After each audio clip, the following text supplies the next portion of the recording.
this took place. Okay, and there was a political reason why they said we're going to blockade instead of saying we're just going to shut these ports down, and it has to do with international law. By declaring a blockade, the Confederacy became belligerent. They became belligerents. Okay, and this gave the Union Navy the right to board neutral nations' ships, search them for contraband and for Confederates, and let them go on their way. If they hadn't done that, they wouldn't have. They would have had problems with other countries. In fact, one of the early mistakes that the Union Navy made is they stopped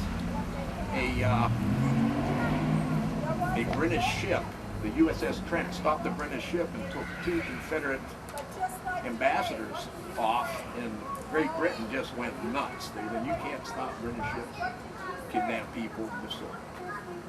And that was the main reason why the word blockade is used,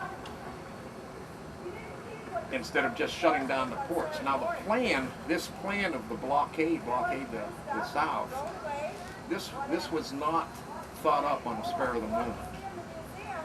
Okay, the cabinet and General Winfield Scott, who was then the equivalent to the commander of the Joint Chiefs of Staff, came up with a plan called the Anaconda Plan. And basically what that was to do was to encircle the South, strangle it, cut off all supplies, and let it die on the vine. Let it surrender, rather than meet their armies in the field and have a lot of bloodshed. That was the original plan. And the media back then was the same as the media today. They wanted everybody to get out there and have a big battle and have a war over in a week. Just go out there with blood and guts. We can solve this thing. And Lincoln was really leaning on the commanders of the Army, and all the civilians, they were joining the Army. Nobody thought of the Navy, so the Navy didn't suffer from having 40,000 recruits in 2 months, and they didn't suffer from having a bunch of politically appointed officers, because the Navy didn't lose an abundance of officers to the Confederacy. The Confederacy virtually had no Navy. At their peak, they had about 70 vessels.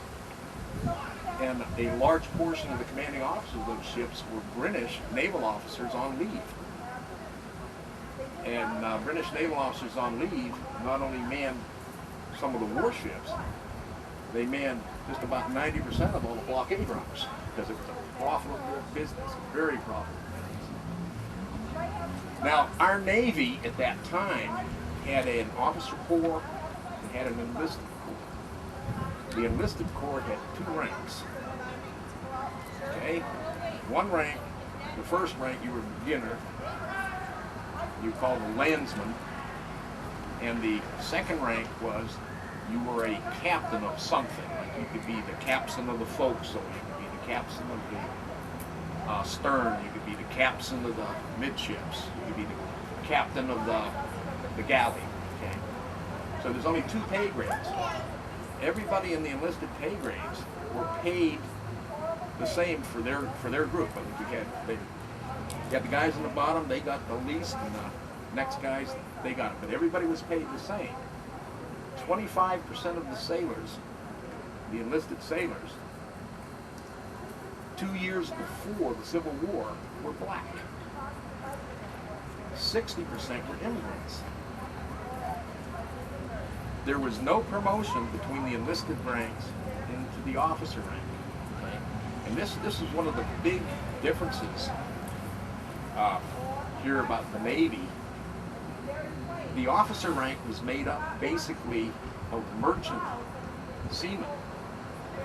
Okay, and this came from the merchant families of the Northeast, New England. All of the shipping companies up there would send their sons to Annapolis, trying to get them into Annapolis to become naval officers, get them into the merchant marine, and that was how they did that. Whereas in the South, they would encourage their sons to go to the U.S. Military Academy and become Army officers. When the Civil War came around, there was a great loss of officers out of the Army Corps because they went to join the Confederate Army. So there was a lack of leadership, and Lincoln was stuck with political appointees.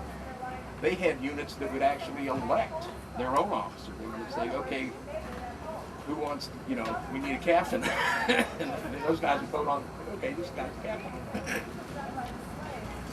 So in the beginning of the war, there wasn't a whole lot of professionalism everywhere. You had some of these amateurs running around.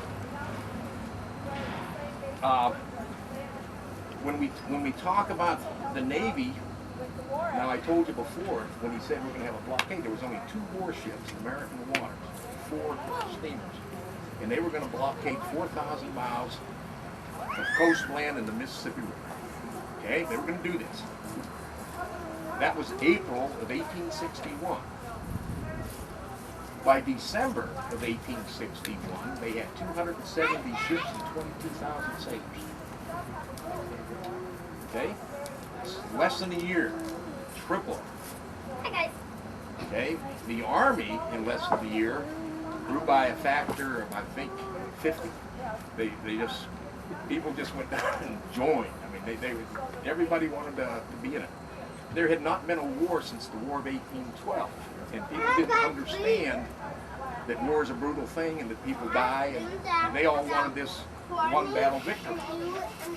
Okay, that one battle victory desire pushed the Army into making some bad decisions. The Battle of Bull Run being one of those bad decisions. And for that first year of the war, the Army